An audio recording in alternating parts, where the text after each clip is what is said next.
Noah Carter thought the forest had taken everything from him, his comrades, his sleep, and any reason to trust the world again. But one foggy morning, his dog Bruno darted into the trees barking like he'd heard a voice the world had forgotten. What they found wasn't a wild animal, but a young police officer hanging from a tree, bound and broken, with no one else listening.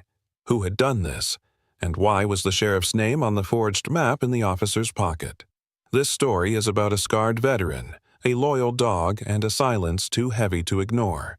It will break you, and then show you how even the forgotten can become the protectors. Before we begin, tell me, where are you watching from? Drop your country in the comments. I want to see how far this rescue travels. Maple, Hollow, Washington, early spring. 6:14 a.m. A thin fog coiled low across the forest floor like breath from the trees themselves. The sun, barely a whisper on the horizon, cast pale silver light across the moss-covered pines.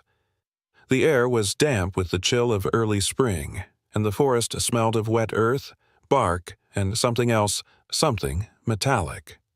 Noah Carter sat on the creaking steps of his weather-worn cabin, a chipped enamel mug of black coffee warming his palms. He was 42, with storm-gray eyes that rarely blinked, and a silence in his body that had settled deep since Afghanistan. His frame, once soldier-strong, was now lean with the quiet erosion of years lived in the margins. His face bore a tired dignity, short brown hair salted with gray, jawline tense, shoulders always slightly hunched as if still waiting for the next blast. He didn't talk much, not to people. Only to Bruno. Bruno was a 10-year-old German shepherd with a sable coat streaked silver like smoke, one ear permanently bent from a fall off a helicopter ramp years ago, and a scar running across his hind leg, a memory from a landmine that nearly ended both their lives. The old dog moved with a slight limp, but his eyes were still sharp, and his loyalty deeper than any man Noah had served with. They had saved each other more than once. And this morning it would happen again. Bruno had been unusually restless since dawn. He paced the edge of the clearing, ears twitching, tail held low but alert. Then he froze. His head snapped toward the forest. Then came the bark, one short, sharp sound that cut through the mist like a flare in the dark. Noah's spine stiffened. "Bruno," he called, standing instinctively, his mug forgotten on the step. The dog barked again twice, urgent, insistent, and then he ran. Noah grabbed his coat from the hook by the door and followed without hesitation. His boots crushed the frost-tinged underbrush, breath catching in the cold. The woods wrapped around him like old ghosts as he moved deeper, chasing the rhythm of paws against earth. 100 yards in, they came to the creek. Bruno stopped at the bank, sniffed the air, and then let out a low growl. Noah's eyes swept the clearing and narrowed. There was blood, not much, just a faint smear on the moss-covered rock where the water bent into a bend. Beside it, half buried in rotting leaves, lay something that did not belong here, a dark blue police officer's cap, its badge dull but unmistakable. Noah crouched and picked it up. His hand trembled, not with fear but recognition. Not far from here, near the town of Clearfield, he remembered seeing this style of cap worn by local patrolmen. He looked at Bruno. The dog was tense, nostrils flaring, eyes locked downriver. Noah had seen enough blood trails in his time to know this wasn't an accident. Someone had been here. Someone had been hurt. And someone needed help, but the forest had buried its secret well. Meanwhile, 5 miles south in the sleepy town of Clearfield, the bell above Maggie's general store jingled for the first time that morning. Maggie Bowen, 73, wore a faded apron and a permanent frown softened only by the scent of cinnamon buns. She was short, wiry, and walked with a limp from an old tractor accident. She had run the store for 4 decades, seen 3 mayors come and go, and never missed gossip if it came through her door. Today, the talk came wrapped in worry. "Have you seen Kyle this morning?" asked Jonah, the mailman, adjusting his cap. Maggie looked up from behind the counter. "Kyle, the rookie cop? Didn't he work the night shift yesterday?" "Said he'd be back by sunrise. He's not answering his radio." She paused. "I saw him pick up coffee around 10 p.m., said he was doing a late patrol up the Ridge Road, alone." Jonah frowned. "That's too close to the old logging trail. Place gives me the creeps." Maggie's hand hovered over the register. "If that boy's not back by lunch, I'm calling someone. Something don't sit right." She didn't know it yet, but she was right. Back in the forest, Noah crouched beside the blood-stained rock, the officer's hat still in his hands. Bruno moved in circles, nose to the ground, then suddenly stopped and barked twice louder this time. It wasn't just blood. Now there were boot prints, half-washed by dew, leading away from the creek into the thickets. Noah's heart pounded. He had come to this place to forget the world. But now, the world had come to find him. Bruno stood waiting, eyes fixed on the trees ahead, tail stiff, body leaning into the unknown. The forest had secrets, and Noah Carter, whether he liked it or not, was about to uncover them, but not yet. For now, he simply stood in the silence, the cap still warm from where it had lain beneath the leaves, and whispered a prayer he hadn't used in years. "Don't let me be too late." The trail narrowed as Noah followed Bruno deeper into the folds of Bear Hollow Forest. Mist coiled between the trees, and the sun, now climbing through the gray, barely reached the forest floor. The silence here was heavier, as if the air itself had thickened. Noah's boots sank into damp moss, each step careful. His eyes flicking from trees to thickets, alert to every snap of twig beneath Bruno's paws. Bruno moved with intensity, nose close to the ground, body tense but not frantic. He paused now and then to sniff the air, turning his head slightly as if listening for something only he could hear. Then, suddenly, he stopped. A low whine escaped his throat. He looked back at Noah, then darted forward, weaving between the trees until he reached the edge of a narrow ravine. Noah's breath caught as he emerged beside his dog. Across the ravine, between two gnarled pines, a body hung suspended a few feet above the ground. Upside down, bound at the ankles, the rope looped tightly around a low-hanging branch. The man was motionless except for the occasional twitch of a shoulder or a shallow rise of his chest. Blood trailed down his shirt, darkening the fabric. Bruno let out a sharp whimper and then lay down directly beneath the man, his body pressed flat to the moss as if bracing for the fall. His presence wasn't aggressive, it was protective. His soft, rhythmic breathing filled the silence, a living tether between the man above and the earth below. Noah approached slowly, every instinct returning like an old song he hadn't sung in years. The man was young, mid-20s, brown hair matted with sweat and blood, jaw slack, one eye swollen shut. His police uniform was torn and smeared with dirt. The name tag on the shirt, barely hanging on, read, K. Morgan. Noah's jaw clenched. This had to be Kyle the rookie Maggie and Jonah had mentioned at the store. With swift movements, Noah cut the rope with his hunting knife, and Bruno shifted just enough to break Kyle's fall. The officer collapsed into the soft bed of pine needles with a muted groan. His lips were cracked, and dried blood crusted the corner of his mouth. "Hey," Noah said, voice low and steady. "You're safe now. You hear me?" Kyle's eyes fluttered open, barely. He blinked against the light, struggling to focus. They said I knew too much."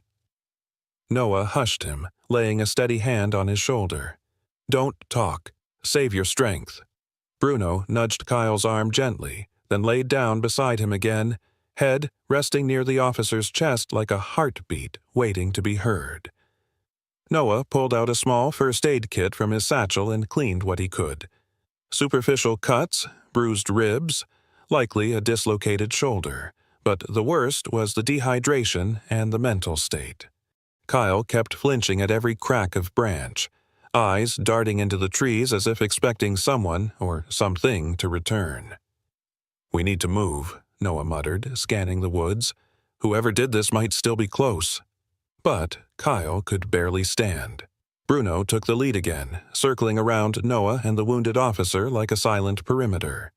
Noah rigged a sling from his jacket, supported Kyle's weight, and together, man, dog, and nearly broken boy, They began the slow trek back to the cabin.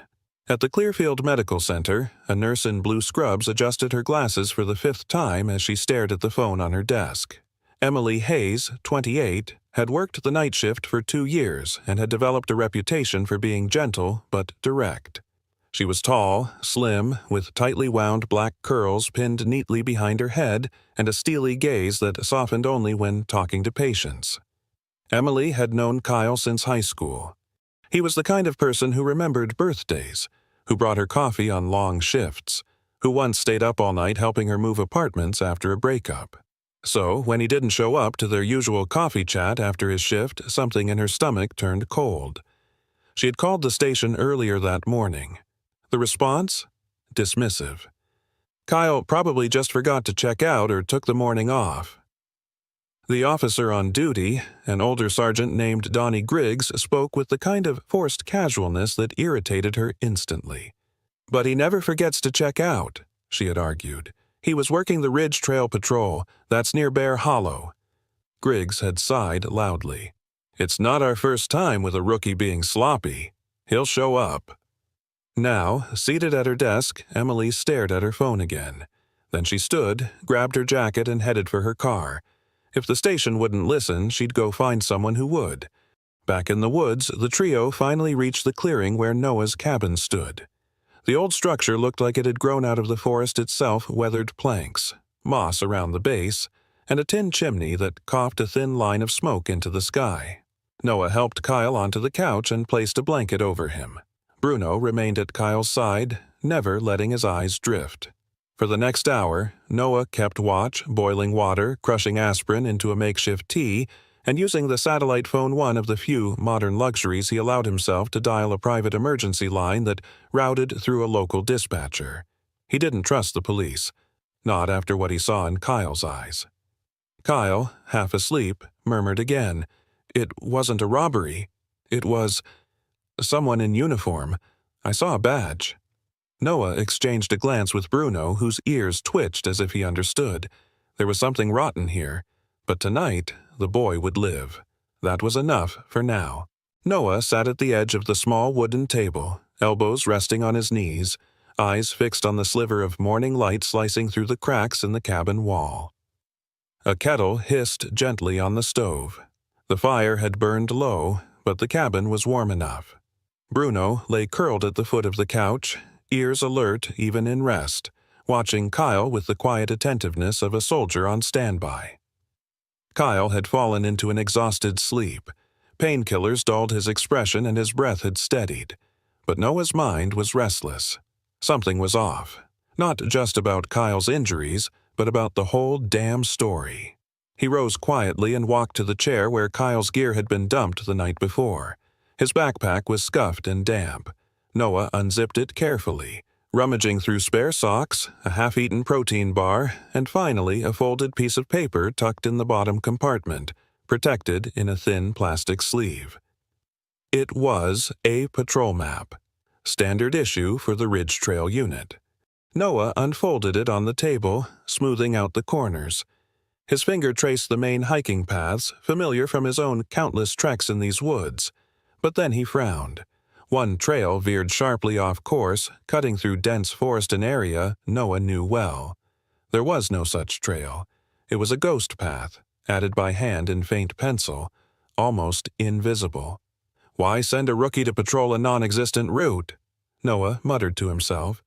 Bruno stirred and padded over to the backpack. He sniffed it once, then gently pawed at a hidden side zipper. A soft jingle followed, a clink of plastic and metal. Noah crouched beside him and opened the pocket. Inside was a small scratched USB drive attached to a clip clearly meant for a police body camera. Noah looked at Bruno, brow raised. "What else are you hiding in there, huh?" Bruno simply sat, tail thumping once against the floor, as if proud. Noah crossed the room to his desk, opened a drawer, and pulled out an old laptop. The screen flickered to life with a groan. He plugged in the USB, fingers tight with a tension he couldn't yet name. The footage began with static. Then Kyle's voice. "Patrol log, Ridge Trail, 0500 hours," it said shakily. The video showed dense underbrush, fog winding around trees like smoke. Kyle was breathing hard, clearly unsettled. Then, a voice deeper, familiar but distorted, called out from off-screen, "You're not supposed to be here." The camera spun. Two figures emerged from the shadows, both in tactical gear. One wore a standard sheriff's department vest. The other had no badge visible, but he was armed. The screen jerked violently as Kyle tried to run, then fell. The video tumbled with him. There was shouting, a blow, then darkness. Noah pulled out the USB, heart thudding. Whatever Kyle had stumbled into wasn't just a random act of violence, it was orchestrated, and someone in uniform had led him straight into it. Meanwhile, miles away in town, Emily Hayes stood outside the glass doors of the Clearfield precinct, the morning sun casting sharp angles across her face. Her eyes were tired, dark circles beneath them betraying a sleepless night.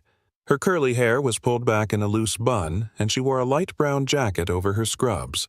She had tried everything called dispatch, visited the station twice, even filed a formal concern. No one had budged.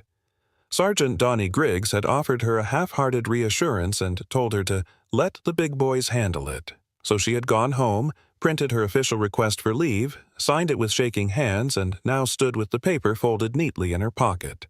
She wasn't a cop, but she wasn't the type to walk away either. She got in her old blue sedan, typed a name into her GPS, Noah Whitlock, and hit the road. Back at the cabin, Kyle stirred. Noah brought him warm water and a bite of food. The young officer winced as he sat up. "What? What time is it?" "Past 10, Noah replied. "You're safe, but you need to tell me everything you remember." Kyle looked down, guilt flashing across his battered face. "They told me to check the new trail. Said it was a shortcut to an old poacher site. I thought it was real. I didn't think—" He stopped, breathing shaky. "They knew I'd be alone." Noah nodded slowly. "And someone from your department led you there." Kyle didn't answer. He didn't have to.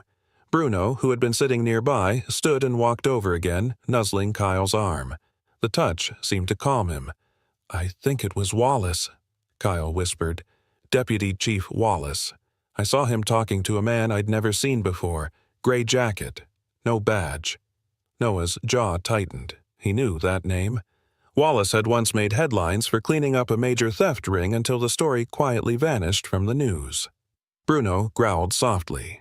There was more to this than Kyle's near death, and Bruno, loyal, sharp, intuitive, seemed to sense it too. The knock came just before noon. Noah peered through the window before opening the door cautiously. A woman stood outside, tall, composed, with intelligent brown eyes and a firm grip on her satchel. "Emily Hayes," she said, offering her hand. "I'm Kyle's friend." Noah looked her over briefly, then stepped aside. "He's inside. He's safe." Emily entered and knelt beside the couch, gently brushing Kyle's hair aside. "You idiot," she whispered, half laughing, half crying. "What did you get yourself into?" Kyle's lip twitched upward. "Hey, Em." Noah stood nearby, watching the reunion quietly. Then he placed the USB on the table between them. "We have proof," he said, "but I don't know who to trust with it."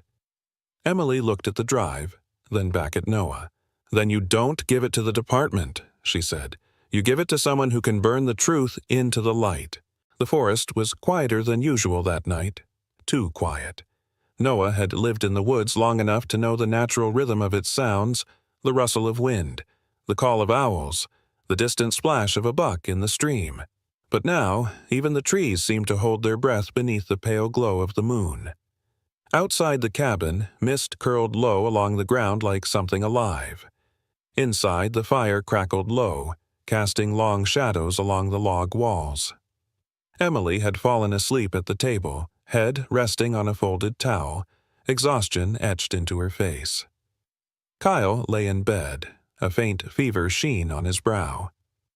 Bruno sat near the front door, eyes locked on the darkness beyond the window, muscles tense beneath his sable and silver coat. His left ear twitched. He heard something. Noah stood by the back window, staring into the woods. That's when Bruno growled deep and low, not out of fear, but warning. Noah didn't hesitate. He stepped quietly to the table, reached beneath the floorboard and pulled out his sidearm. A worn but well-maintained Glock. He didn't need a light to find it. "Emily," he whispered, touching her shoulder.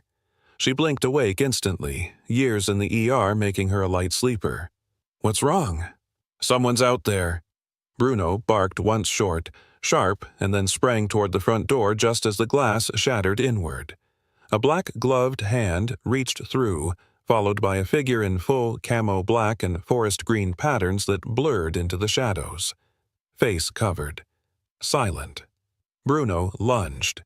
His jaws clamped down on the man's arm before the intruder could fully enter. The man screamed, muffled under his mask, and stumbled backward, dragging Bruno partially outside. Another man tried to pull the dog off, but Bruno twisted, teeth flashing. Blood sprayed across the porch. Noah moved like a man trained by instinct, not thought. He flung the door open and fired one clean shot into the air, not to kill, but to scatter. A third figure leapt from the trees, trying to flank from the side. Noah turned, braced. Bruno didn't wait.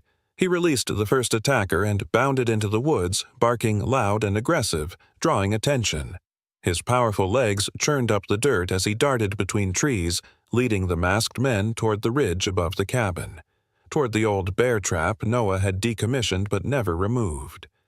Noah fired another round into the trees, this time lower, grazing bark. "Stay with Kyle," he shouted to Emily. "I've got him," she replied, already dragging the couch to barricade the front door. 10 minutes later, silence returned. Noah moved through the underbrush, sidearm raised, senses alert. He found the first man groaning near a tree, arm bitten through denim, bleeding. The second was unconscious face first in the dirt with a cracked rib where he'd fallen. Then he heard it. A sharp metallic snap and a yelp. His heart dropped. "Bruno!" He ran toward the sound, pushing through ferns and fog. At the edge of the rocky incline he saw it. A man caught in the rusted iron jaws of the old trap, howling in agony, and just behind him, Bruno, limping, one paw raised, blood trailing from a gash on his leg. Noah sprinted forward and scooped Bruno into his arms. The dog whimpered, but didn't resist. His weight was solid, his breath labored, but even. The trap had missed him, grazed, not caught. "You stubborn, brilliant mutt," Noah whispered. "You led them right into it." He turned back, the pistol still in his belt, Bruno in his arms, and smoke beginning to rise from a small fire the intruders had set as a distraction. It hadn't reached the cabin, but it had left a warning. This wasn't just about silencing Kyle anymore.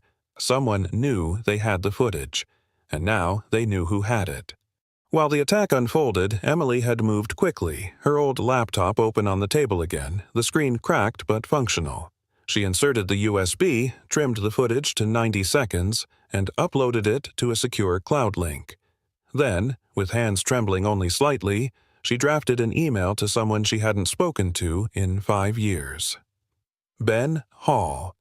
Back when she was an undergrad, Ben had been a guest lecturer on investigative journalism, a lean, sharp-tongued man in his 40s with a skeptical glare and a reputation for publishing what no one else dared to touch. His reporting on illegal logging in the Pacific Northwest had exposed several bribery scandals before he vanished from public view. Emily found an old email in her archives. Took a chance. Subject: "You said to contact you if I ever saw something they'd try to bury. Ben, this is Emily Hayes. I have video proof of a police ambush. A rookie officer was set up. They tried to kill him. We're in danger now. But I think you'll want to see this." Link attached. "If you still believe in truth, please contact me. E. Hayes." She hit send just as another gunshot echoed in the distance. Noah returned, carrying Bruno, eyes grim. Emily rushed to help, and together they dressed the wound with peroxide and gauze. Kyle stirred weakly at the sound of Bruno's whines. "Is he okay?" "He saved our lives," Noah said, voice low. They didn't sleep that night. Each took shifts, keeping watch, staring out into the trees now tainted by menace. But the truth had been set in motion.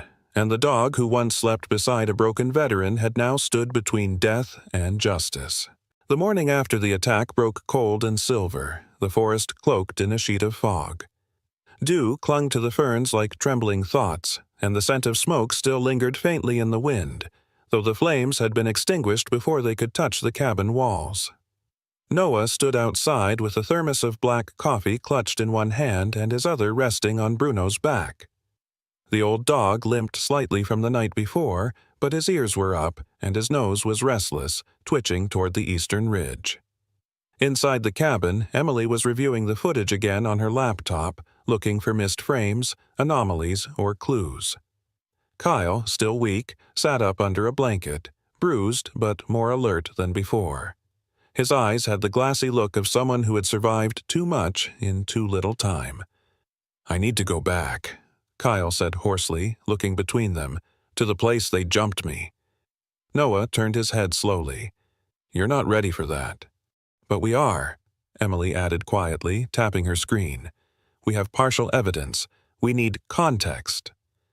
Bruno huffed as if in agreement, then rose on all fours and padded toward the door. His paw, now wrapped in fresh gauze, didn't stop him from nosing at the threshold. Noah gave a short nod.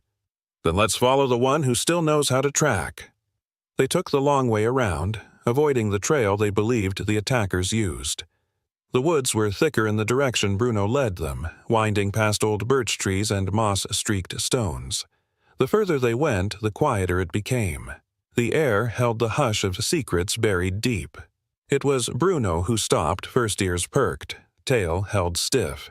He sniffed the ground, then barked once and turned left, leading them down a narrow game trail that Noah had never used. The path was hemmed in by thick brush, nearly invisible unless someone knew to look for it. After 20 minutes of careful hiking, they came to a clearing.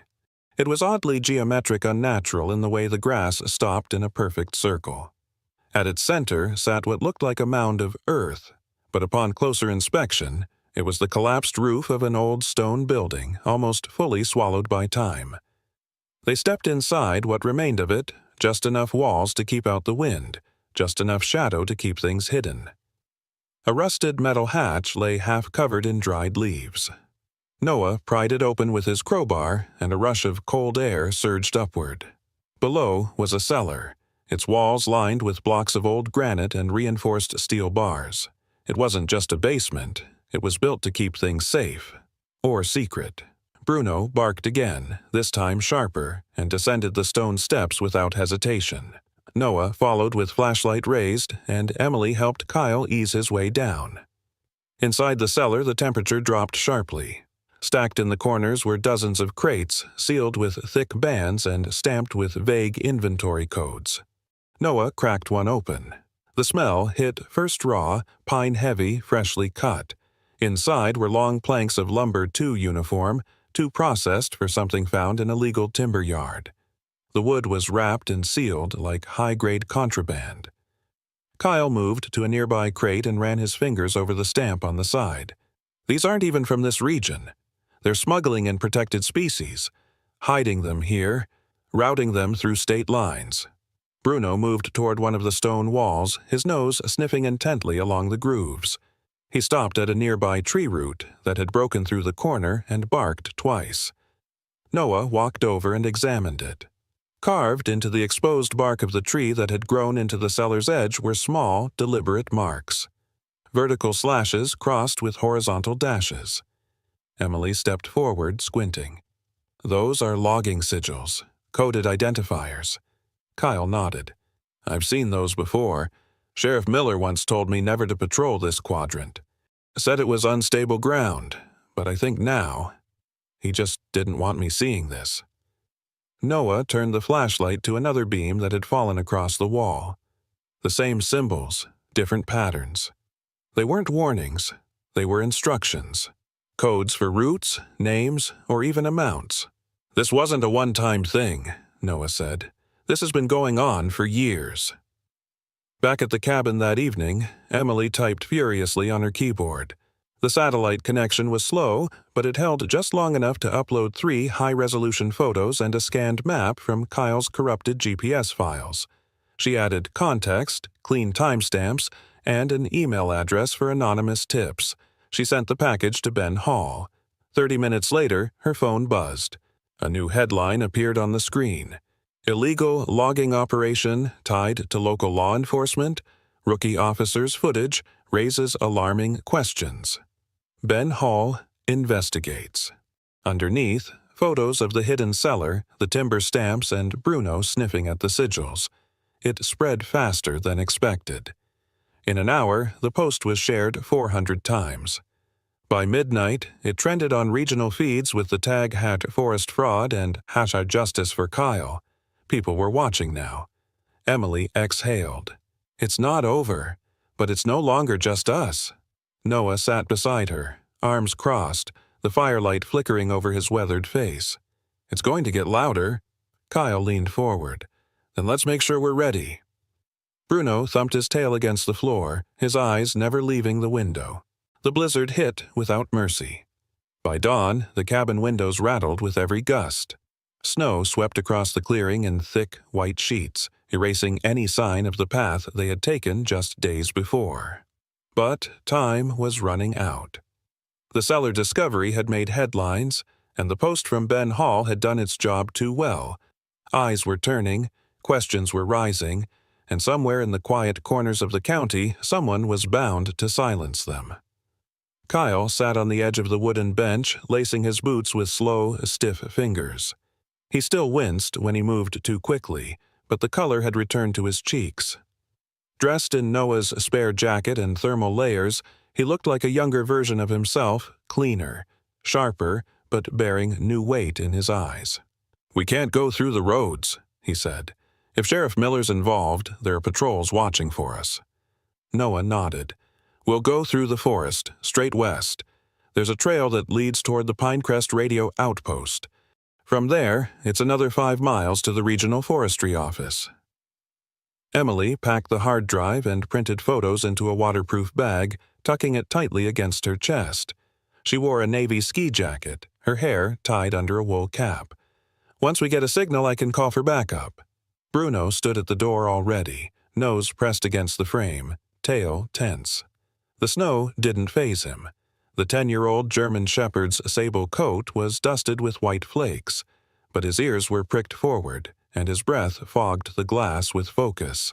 His right hind leg still carried the scar from the warehouse explosion years ago, but it didn't stop him now. This wasn't the time to rest. This was the time to run. The first part of the journey was steady. Bruno led with certainty, sniffing through the powder, always choosing the firmer ground, the paths beneath thicker canopy where snow was shallower. The group trudged behind, their snowshoes crunching rhythmically. They moved in silence, each step feeling like a countdown. Somewhere behind them, someone was already reacting to the leak. 3 hours in, as they approached a narrow ravine flanked by frostbitten birch trees, Bruno stopped abruptly and growled. Noah raised his hand. They dropped low. Bruno moved ahead cautiously, ears pivoting, then turned left, motioning with his head. Noah followed him down a lower bank, off the trail. Moments later, they spotted it. A tripwire barely visible under a shallow coat of snow, connected to a crude but deadly snare. Meant to injure, meant to slow, not kill, but cripple. Kyle knelt beside it. "They're expecting us. That's a hunter's snare, but it's new." Emily's breath hitched. "They're trying to keep us from testifying." Bruno barked once and kept moving. By late afternoon, the sky dimmed into steel-gray overcast. The group stopped at a ledge overlooking a frozen creek. Snow swirled down in flurries now, fierce and biting. Kyle coughed hard, bending over with one hand on his thigh. "We need to rest," Noah said, scanning the ridge. They found shelter beneath an outcrop, a natural alcove shielded from the worst of the wind. Noah lit a compact camp stove for warmth while Emily checked the map. The nearest ranger station was still at least 6 miles away. Suddenly, Bruno's ears twitched. He stood. A low rumble, almost imperceptible at first, cut through the snow, then a crack of boots. Emily killed the stove. Noah signaled everyone to stay low. Bruno crept out, vanishing into the dusk. 10 minutes passed. Then, a single bark. Noah moved toward it carefully, revolver drawn.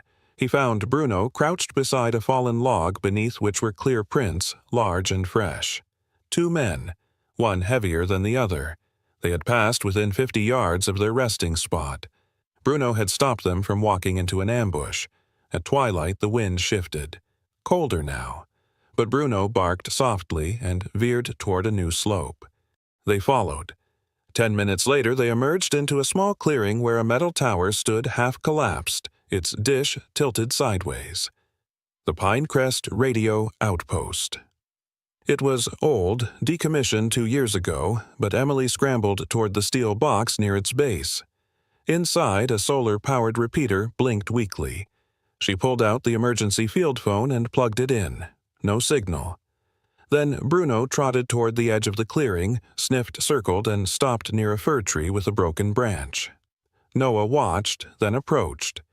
Buried beneath the snow beside the trunk, he found an old military-issue radio transmitter likely left behind by some forgotten crew. He carried it to Emily. She tapped into the antenna, bypassed the system, boosted the range with the repeater. A weak signal broke through static, but usable. She hit the emergency code. Mayday. This is Emily Walsh, freelance journalist traveling with ex-veteran Noah Walker and injured officer Kyle Morgan. We are en route to the Forestry Service with evidence of illegal timber trafficking. Immediate extraction requested. GPS location approximated by tower ping. Over. Nothing. Then, a crackle. This is Deputy Rachel Flynn of Pinecrest Division. Message received. Chopper dispatched. ETA 40 minutes. Remain in place. Over. Emily sank down in relief. They're coming. Rachel Flynn arrived just as the first stars broke through the clouds. The chopper's blades scattered snow in every direction, landing in the field behind the tower. Rachel stepped out first, bundled in a black tactical parka with her badge clipped to the shoulder. She was in her early 40s, African-American, with short-cropped hair and a calm, decisive energy. "I've been reading everything," she said, shaking Noah's hand. "They wanted us to ignore it. We're not going to." She turned to Bruno, who stood quietly near Emily, panting. She knelt down, her voice warm. "You're the one who got them through the storm, huh?" Bruno blinked slowly, then licked her glove. By the time the helicopter touched down on the helipad outside the Pinecrest Regional Center, the snowstorm had passed, leaving behind a cold, crystalline silence that blanketed the mountains like morning lace. Inside the complex, tension moved like static through the halls, each corridor lined with forest agents, state rangers, and now federal authorities who had arrived quietly but decisively. The FBI had taken over. Leading them was Agent Thomas Reyes, a man in his late 40s with sharp cheekbones and steely eyes, his hair buzzed short and salt-flecked. Dressed in a charcoal gray suit beneath a long black overcoat, Reyes moved with the restrained energy of someone who had spent decades stepping carefully through corruption and lies. He didn't speak much, but when he did, his words cut straight to the bone. "You have one shot at the truth," he told Emily, Kyle, and Noah as they sat in the briefing room. "Use it." Noah nodded. He was wearing a simple flannel shirt now, sleeves rolled up, eyes hollow with fatigue but filled with steady resolve. Kyle, beside him, leaned on his crutch but sat upright, his bruises darkened but fading. Emily clutched her notebook, her pen already poised. The evidence was airtight photos of the hidden mill, audio from Kyle's recorder, and documents Emily had traced from shell companies to the sheriff's private account. The sheriff's arrest came swiftly. It was less an arrest than a quiet, shattering fall. Sheriff Raymond Miller had once been the symbol of safety in Pinecrest, a tall, broad-shouldered man in his mid-60s with a deep baritone voice and a handshake that used to mean something. But now he sat handcuffed, eyes sunken and bloodshot, as the charges were read: obstruction of justice, conspiracy to traffic stolen lumber, endangerment, and more. The courtroom was packed. Locals filled every bench. Some had come in disbelief, others in fury. Even the old mill workers had shown up, faces tight with guilt and confusion. Rumors had swirled for years about corruption in the backwoods, but few had ever imagined that the sheriff, the man who taught Sunday school and shook hands at every town hall, had been the one pulling the strings. Emily took her seat at the witness stand, voice steady as she recounted every step from the day she met Kyle to the final signal call from the radio outpost. Kyle followed. His voice trembled at first, but when he described the night of the fire, of being tied and left to die, a hush fell over the courtroom like a shadow. Then, when he described how Bruno had found him, limping through smoke and wreckage, several in the crowd covered their mouths, others bowed their heads. Then came the moment no one expected. The back doors of the courtroom opened. Bruno entered. He trotted down the aisle slowly, his thick sable and silver coat brushed and clean, though the scar on his hind leg still showed faintly. At 10 years old, he carried the slow, noble weight of age, but his eyes were sharp, searching. He wore a leather vest embroidered with the patch of his old canine unit, now faded with time. No leash held him. He didn't need one. The audience whispered as he walked forward. When Bruno reached the front, he paused, looked up at Kyle on the stand, and then sat at his side, body close, calm, like a stone at the base of a monument.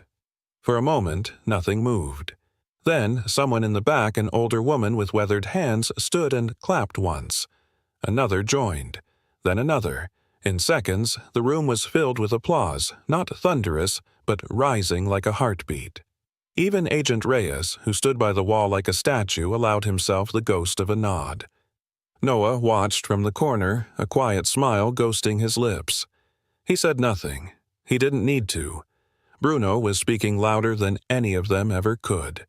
Later that evening, the three of them, Emily, Kyle, and Noah, stepped outside the courthouse into the golden hush of dusk. Snow clung to the grass in patches, and the air smelled of wood smoke from the nearby cabins. Waiting near the entrance was a woman in a burgundy coat, silver curls tucked into a crocheted hat. Maggie Burnett, the retired schoolteacher and widow of a decorated ranger, had long been known in Pinecrest for her sharp tongue and softer heart. Petite but strong-shouldered, she greeted them with a firm nod. "I started something," she said, holding out a flyer. "A fund. For service dogs like him, and for veterans. PTSD doesn't end when the uniform comes off." Emily took the flyer. At the top, in bold navy ink, it read, "The Bruno Fund. For those who still serve." "I want him to be more than a story," Maggie added, her voice catching. "I want him to be a beginning." Bruno padded up beside her and nudged her wrist gently with his nose. She chuckled. "And maybe he can come to the elementary school next week. The kids already call him Judge Bruno." Inside the courthouse, the judge called for recess. Sheriff Miller would await his transfer in custody.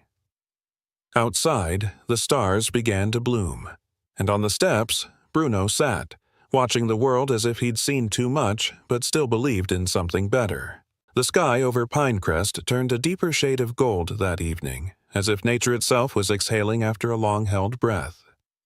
The courthouse steps where Bruno had once sat like a statue of quiet dignity were now framed with new banners, community notices, and, tucked in a glass box near the entrance, a photograph, Bruno beside Kyle in the courtroom, both staring forward like two sentinels. Beneath the frame was a single line engraved in brass. "He protected more than lives, he protected hope." Noah adjusted the collar of his new uniform. Though he wasn't wearing military fatigues anymore, the badge now pinned over his chest read, "Special Forestry Conservation Advisor, State of California." It had been offered 2 weeks after the trial, a position created just for him by the governor's office. His story had spread through television segments and online articles, but Noah had declined every interview. He didn't want fame. He wanted trees standing. He wanted healing. His beard had grown a little since that snowy night, and the shadows beneath his eyes were softer now. He spent most of his mornings hiking into the inner valleys of Pinecrest, mapping old growth lines, documenting signs of illegal activity, but also teaching. Groups of young rangers and veterans followed him through the forest on weekends, listening as he explained tree rings like stories, taught tracking through fallen bark, and shared Bruno's tale not with grandeur, but quiet reverence. At the community amphitheater that overlooked the lake, a crowd had gathered beneath strings of lights for a ceremony unlike any Pinecrest had ever seen. The night was crisp, with a full moon casting soft silver across the water. On a small stage made of reclaimed timber stood Emily, her hair loosely tied back, wearing a white button-up tucked into dark jeans. In her hands she held a plaque. A golden medallion attached to a leather collar, engraved with the California state seal and the words, "Bravery Beyond Measure." Next to her sat Bruno. The old German shepherd looked regal even as he blinked sleepily under the warm light. His coat had grown glossier thanks to Emily's care, though the silver streaks remained. His bent ear twitched occasionally at the sound of applause, but he didn't flinch. He simply remained, steady and calm, his presence enough. Emily spoke softly, but clearly. "Tonight, we honor not just a dog, but a companion, a rescuer, a guardian. Bruno didn't just survive the fire, he ran into it. He didn't just serve the badge, he served our humanity." Then she leaned down, fastened the medal gently around his neck, and kissed the top of his head. The crowd stood. Every person, even the mayor. The applause echoed into the forest like a pledge. Weeks passed. Kyle returned to the sheriff's department after his suspension was lifted. He walked back into the office quietly, not expecting much, but the deputies had decorated his desk with paw-print balloons and a banner that read, "Welcome Home." One of the newer recruits, Officer Janice Whitmore, a tall, sharp-featured woman with a kind smile and a limp from an old motorcycle accident, shook his hand with genuine admiration. "You brought light back into this place," she said simply. Kyle smiled. He didn't argue. Bruno came to the station every Thursday. Though technically retired, he'd been approved by the state to serve as a certified PTSD therapy dog for law enforcement and veterans. On those Thursdays, deputies would stop by one at a time to sit beside him, ruffling his fur, saying little. Some brought coffee, some just breathed. He helped them all. Emily's veterinary clinic stood on the edge of town, a white and green building with a wind chime shaped like dog bones tinkling at the front porch. The sign above the door read Hollow Hearts Clinic, free for heroes, and beneath it was a smaller wooden plank with carved words, because some scars wear fur. Inside, rescued dogs rested in heated beds, their names painted in bright colors above their kennels. Tuck, Daisy, Beans. Bruno often visited, padding slowly through the halls, sniffing the air, occasionally resting beside a particularly anxious dog until they stopped shaking. One day, a boy walked through the clinic doors. He couldn't have been more than 10, with messy brown hair and wide amber eyes. His clothes were too big for him, and he clutched a pair of binoculars like they were the only thing he owned. Emily looked up from her desk. "Hi, sweetheart," she said. "What's your name?" He hesitated. Eli. That name would later be entered into county records when he was officially adopted by Noah. It turned out Eli had been hiding in the mountains, living in a half-burned ranger outpost. He had watched the cabin fire, seen the rescue team, and even followed Bruno's trail through the snow from afar. It was him who left a message scrawled in charcoal near the radio tower, "Someone's trapped. Please hurry." Noah didn't say much when he met the boy, just crouched down, looked him in the eyes, and opened his arms. Eli ran into them. As spring neared, the air changed in Pinecrest. Wildflowers began breaking through snowdrifts. The forest, once bruised and silent, sang again. The scars left by fire on the trees, the people, the dog remained. But now they were part of the story, not the ending. At the cabin where Noah lived, Bruno lay beneath the porch every evening, chin resting on his paws. Wind rustled the pine trees, and the scent of cedar drifted through the windows. Some nights, Noah would bring out his guitar and play a few chords. Kyle would visit with coffee. Emily with bandages and stories. Sometimes Eli sat nearby, sketching Bruno in charcoal on scraps of canvas. "You're going to be in books one day," he whispered to the dog. Bruno thumped his tail, but didn't move. On the last night of spring, a lantern flickered on the porch. Bruno slept deeply beneath it, the metal still hanging from his neck, twinkling with the last rays of sunset. Above him, the stars began to scatter across the sky, quiet, patient, and eternal. In the quiet woods of Pinecrest, a scarred dog, a broken veteran, and a wounded officer crossed paths, not by chance, but by grace. What the world had thrown away, God lifted up. A burned cabin became a place of rescue. A forgotten canine became a healer, and the people who thought their stories were ending discovered they were only just beginning. This story reminds us that miracles don't always arrive with thunder or light. Sometimes they come on four legs, in the form of loyalty and love. Sometimes they whisper through the trees or shine in a child's drawing. When all seems lost, heaven still finds a way to lead us home, through storms, through fire, through fear. In our everyday lives, we may feel like Noah carrying invisible wounds, or like Kyle betrayed and broken, or like Bruno scarred but still standing. But with faith, even the most shattered hearts can find peace again. If this story touched your heart, please share it with someone who needs hope. Drop a comment below and type Amen if you believe in second chances, in healing, and in the silent ways God works through the least expected souls, whether man or dog. May the Lord bless everyone watching this video with strength, healing, and protection. Hit subscribe to join a community that believes in miracles, redemption, and the beautiful bond between humans and their faithful companions. Type Amen in the comments if you believe God still sends angels, sometimes on pause.